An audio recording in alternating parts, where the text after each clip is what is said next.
Վերցնել թե չվերցնել մանդատները, անդիմադիր մանդատների մասն է խոսքը, ամենակնարկվող թեման է այսօր, ես էլ ձեզ սիրելի բարեկամներ խոստացել էի անդրադառնալ այդ թեմային, թե պետք է արդյոք անդիմադիր ուժերը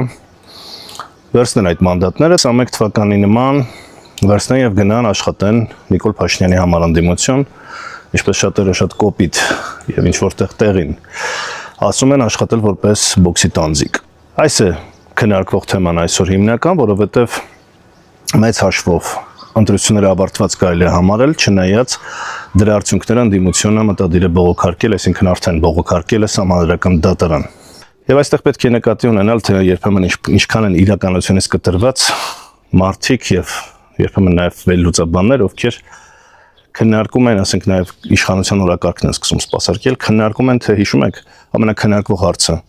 ընտրություններից առաջ ինչ հարցն էր, որ եթե դուք հանկարծ ձեզնից կախված լինի անդիմադիր որևէ ուժին, հա,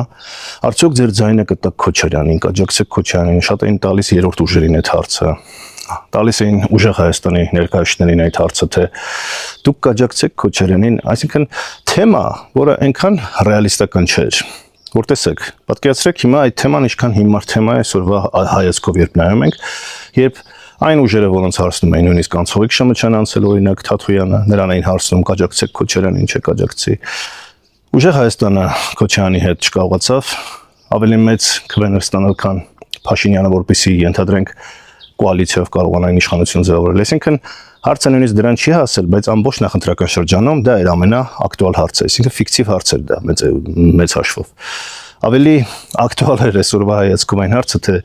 դուք կվերցնեք մանդատները, կանեք հեղափոխություն, թե խելոք կգնաք Նիկոլ Փաշինյանի համար անդիմություն կաշխատեք։ Այդ հարցը պետք է քննարկվեր ընտրություններից առաջ։ Մի կողմից ստացվում է, որ անդիմությունը չի ճանաչում ընտրությունները, որովհետև կասկածելի է համարում դրա արդյունքները, բոլոր հիմքերը կան իդեպ։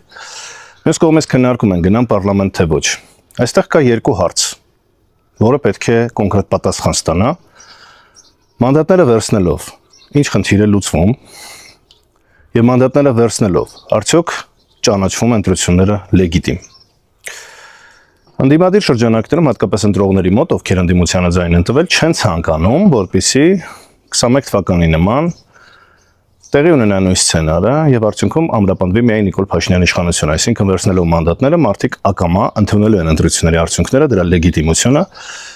եւ որպես թույլ ընդդիմություն շարունակելու են ըստ էության ամրապնդել Նիկոլ Փաշինյանի իշխանությունը։ Այն մարդիկ, ովքեր ասում են պետք է հրաժարվել մանդատներից, նկատի ունեն հրաժարվել մանդատներից եւ սկսել հեղափոխություն։ Եթե դա նկատի չունեն, ստացվում է տարօրինակ իրավիճակ։ Մանդատներից հրաժարվել գնալ տոն, որ Նիկոլ Փաշինյանը ավելի հանգիստ կառավարի, որովհետեւ կա հետեւյալ խնդիրը։ Մանդատների հրաժարումը մեխանիկորեն չի նշանակում, որ կառավարությունը չպետք է աշխատի, որովհետեւ մեր օրենքով, սահմանադրությամբ հենց դրա համար է ստեղծվել կայուն մեծամասնության սկզբունքը, ցանկացած պարագայում իշխող ուժը կարա կառավարի իր ամբողջ ժամկետով, նույնիսկ առանց ընդդիմության։ Արդյոք կառաջանա իրավական ճգնաժամ։ Ինչ որ իմաստով այո, եթե հարցը վերաբերում է այնպիսի խնդիրներին, երբ իշխանությանը պետք է նաև ընդդիմության քվեները։ Ինչպես օրինակ, այս դեպքում Նիկոլ Փաշինյանը ունի սահմանադրական մեծամասնություն, իսկ դա նշանակում է, որ չունի երկու ձայն պարլամենտում անդիմությունից, որպեսզի այդ հարցը սահմանադրության փոփոխությունների դնի հանրաքվեի։ Սա կարող է առաջացնել խնդիրներ, բայց քանի որ սա որևէ ձև կարգավորված չէ օրենքով, Նիկոլ Փաշինյանի թիմը կարող է դիմել Սահմանադրական դատարան լուծելու այս խնդիրը։ Եվ ինքնին սպասելի է, թե ինչ լուծումներ կարող են լինել։ Տեսեք, մանդատներ վերցնել չվերցնելու հարցը իմաստ ունի մի դեպքում, թե ինչ պետք է անել դրանից հետո։ Ըստ էության երկու դեպքում էլ կա հետևյալ հասարակական պահանջը ընդդիմադիր ընտրողների կողմից։ Անել իշխանափոխություն չսպասել մինչև 2031 թվականը։ Այս սկզբունքն է կարևոր, այսինքն սա է հիմնական խնդիրը, որ ասում են վերցրեք կամ մի վերցրեք մանդատները։ Նրանք, ովքեր ասում են հենց հիմա հրաժարվեք մանդատներից, նկատի ունեն հենց հիմա սկսել հեղափոխություն։ Բայց մենք տեսնում ենք, որ նման նախադրյալներ չկան, սա այն անդիմությունը չէ, որպեսզի հեշտ ու հանգիստ վերքին հեղափոխություն անի, բռնաճնշումների տակ է, քրեական գործերը շալակած եւ առանց մանդատների նրանք ավելի խոցելի են նույնիսկ փողոցում, քան մանդատներով։ Եթե պետք է արվեր ինչ-որ իմաստով հեղափոխություն, դա պետք է արվեր հենց ընտրությունների գիշերը, երբ ակնհայտ դարձավ, որ տեղի է ունենում ընտրությունների արդյունքների նկարչություն, երբ Նիկոլ Փաշինյանը չսպասելով քվեների մեծ մասի հաշվարկի ավարտին, իրեն հռչակեց հաղթող,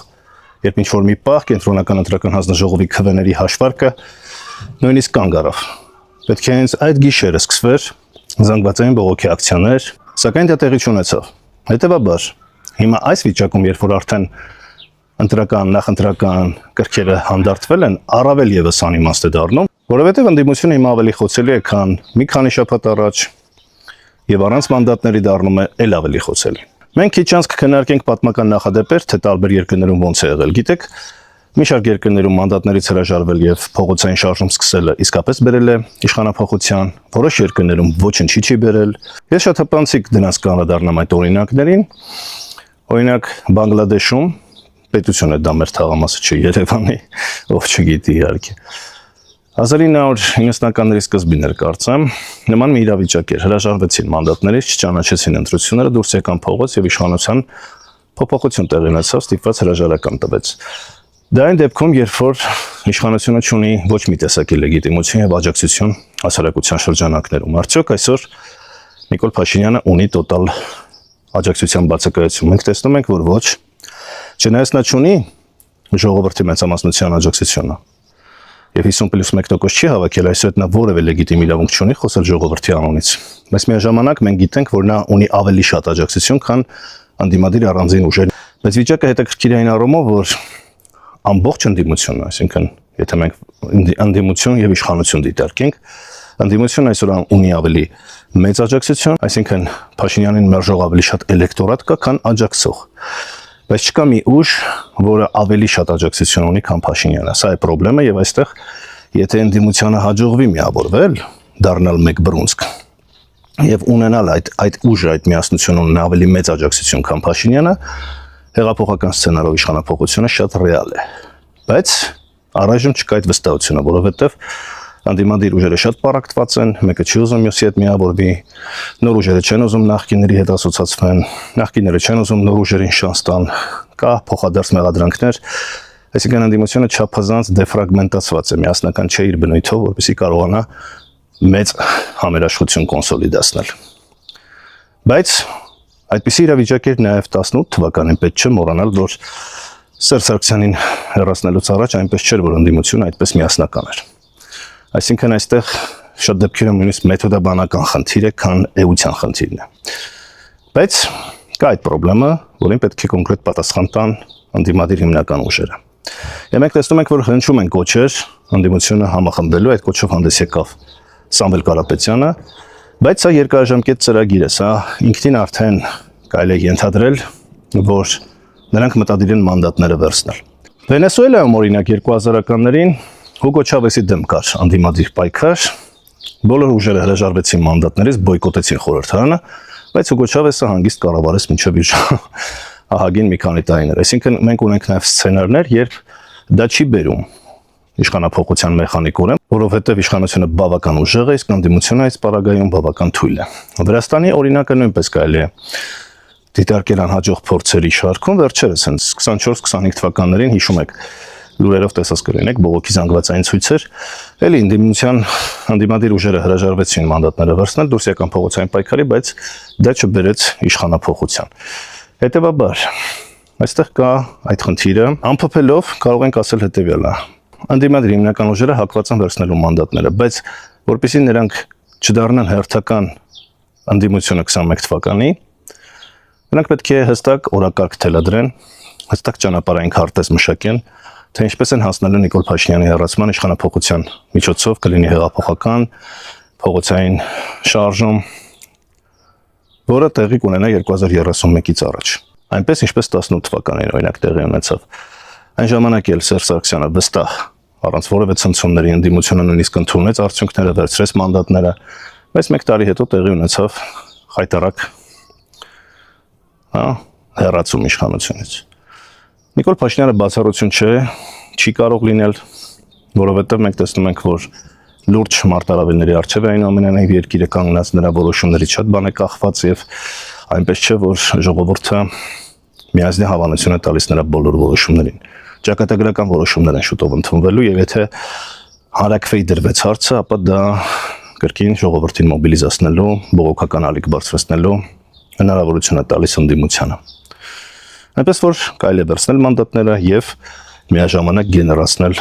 համաժողովրդական շարժում, բայց ես այստեղ պետք է մի վերապահում անեմ։ Նման շարժումը շանս ունի հաջողության, եթե դա իսկապես լինի համաժողովրդական, այլ ոչ թե կուսակցական։ Եվ այն առաջնորդները, որոնք այլևս չեն վայելում ժողովրդի մեծամասնության աջակցությունը, տարբեր պատճառներից ելնելով, նրանք չէ որ պետք է առաջնորդեն այդ շարժումը։ Նրանք ուղղակի պետք է աջակցեն համաժողովրդական բողոքին, մերժելու Նիկոլ Փաշինյանի կուրսը։ Եթե նրանք միանձնյա կուսակցական լոգոտիպերով, կուսակցական լոզունգներով